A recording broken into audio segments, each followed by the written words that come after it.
ఇక ఇదే న్యూస్ గురించి కనుక మనం చెప్పుకుంటే చాలా జుగుప్సాకరమైనటువంటి ఘటన. ఇది యూపీ మీరట్లో జరిగింది.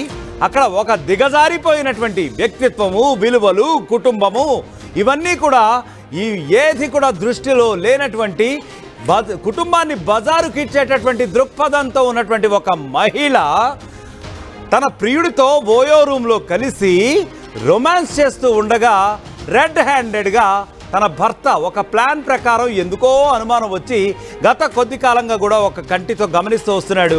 రెడ్ హ్యాండెడ్గా ఎప్పుడైతే ఆమె తన ప్రియుడితో రొమాన్స్ చేస్తోందో ఆ టైంలో రెడ్ హ్యాండెడ్గా పట్టుకున్నాడు. అది కూడా ఒక్కడే వచ్చి కాదండి, తన పిల్లలతో కలిసి వచ్చి మీ తల్లి ఎలాంటిదో మీకు కళ్ళకు కట్టినట్లు చూపిస్తాను, ఆవిడ వ్యక్తిత్వం ఎట్లాంటిదో, ఆవిడ సంస్కారం ఎట్లాంటిదో, భర్త పిల్లల మీద ఆమెకున్నటువంటి ప్రేమ ఎట్లాంటిదో మీకు కళ్ళకు కట్టినట్లు చూపిస్తాను అని చెప్పి ఎంతో వేదనతో అప్పుడు వచ్చి రెడ్ హ్యాండెడ్గా ఆ పిల్లలకు కళ్ళకు కట్టినట్టుగా ఇగో మనం చూస్తున్నాం చూడడానికి మనకు కూడా సిగ్గనిపిస్తూ ఉంటుంది.